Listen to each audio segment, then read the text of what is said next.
So the next big development that happens here is Dusty. We're going to be replacing Dusty in creative. And the Torch had this to say.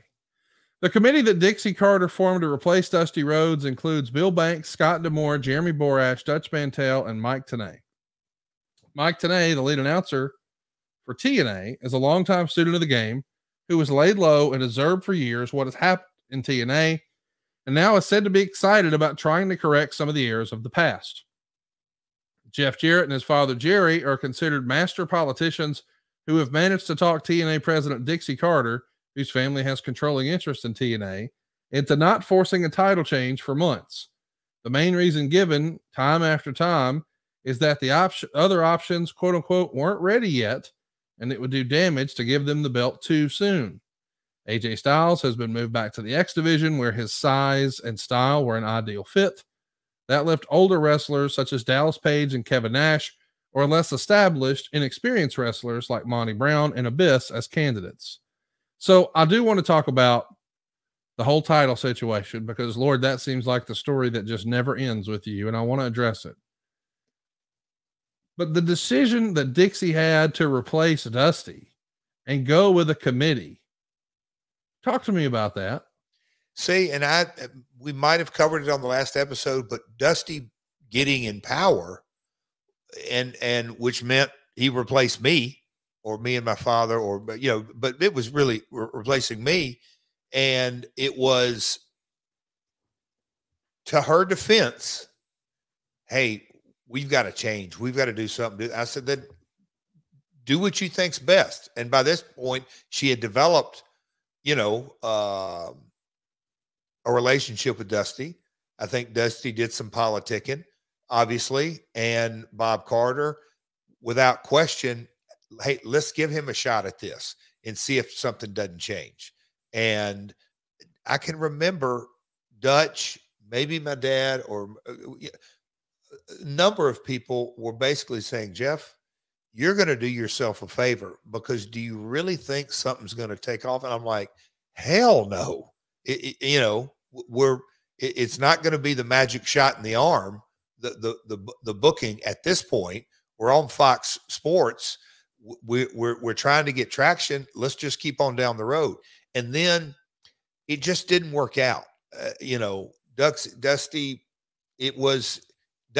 I don't think after maybe 2 TVs, 3 TVs, I wish it was in the notes how long it lasted, but Dusty didn't ever feel, I don't think he ever really felt comfortable and enjoyed himself. And it was really kind of a 6 month, I don't know, not long. And then it was, okay, that's not going to work out, because I don't think, again, Dixie had an open ear to everybody. So the last person she talked to, and I'm not saying she listened to or made a decision, but oh no, Jeff was better than Dixie. Well, wait a minute. Didn't you just say 3 months ago that Jeff needed to be out and Dusty needed to be in, and vice versa, and all this? And Dusty didn't want to deal with all that drama. It's like, either you want me to do it or not. Okay. So now Jeff's was out however long ago, and now Dusty's in, and now he's out. What are we going to do next? It always happens. Hey, let's put together a committee. And that's what they did. I mean, I think it's that simple. Let's put something together. And it's about the same time that, and we touched on this, I know, in multiple episodes, a gentleman by the name of Chris Sobel, who just was Panda's representative, who came back and forth. It turned south. He was not a good fit, to say the least. But Frank Dickerson, who was a board member of Panda Energy International and a great guy, a fantastic guy, they assigned him, hey, Frank, get over to Nashville. You don't have to get involved in the creative, and maybe please don't, but get involved in everything else, and you run the ship. So it all kind of coincides that Frank's coming over and Dusty is either out or on his way out, and now this committee's in. And Frank is a board member, but he knows that the board of Panda voted 2 years prior to do this investment, and they essentially bought Jeff and Jerry Jarrett the opportunity. So now Frank's coming to me, because by this time my dad and Dixie were I don't say completely sideways, but there was not much going along. And I'm not sure if Dad had basically done with it by then. I think so. You know, me and Frank struck up not just a friendship, but a business relationship. And it was times were stressful and tough during this period. They really were for all parties involved. It's interesting that he comes in, you know, he's being brought in as both, he being Frank Dickerson, the CEO and the CFO. And it said that this all happened at lockdown. And I guess now the edict is, according to the Observer, that since Dusty's out, all the creative has to be approved by the executive committee and Dixie and Dickerson.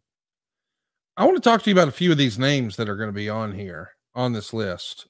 Scott D'Amore, we know, always had an acumen for this. He's running the show now. How did he wind up in this spot? I mean, he was the first agent that I hired, and he had, you know, easiest way to say it is he had been in the seat since kind of day one.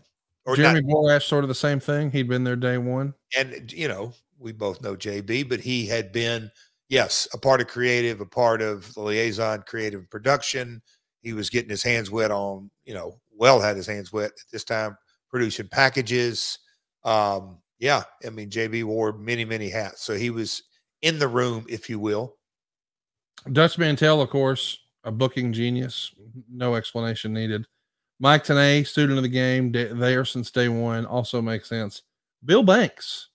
How does Bill Banks wind up on the table? At this time, I was always, Mike Tenay, I can't say he never really wanted so much to do it, but I know instrumental, but I'm like, hey, man, Mike will be a real steady force if you're creating a committee. And then Banks was digital.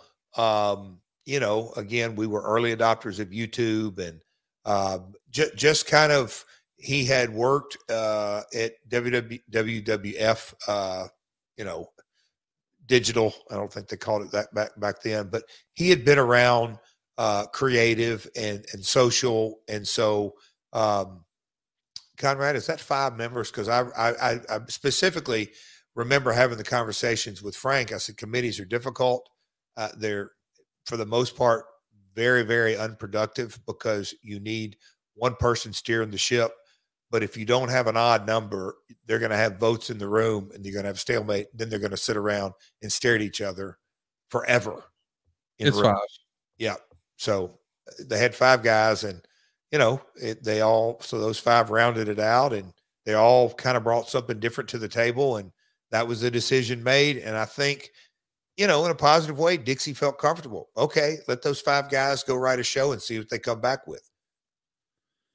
Well, it's just amazing to me that we're getting rid of one of the genius booking minds in all of wrestling, and Dusty Rhodes.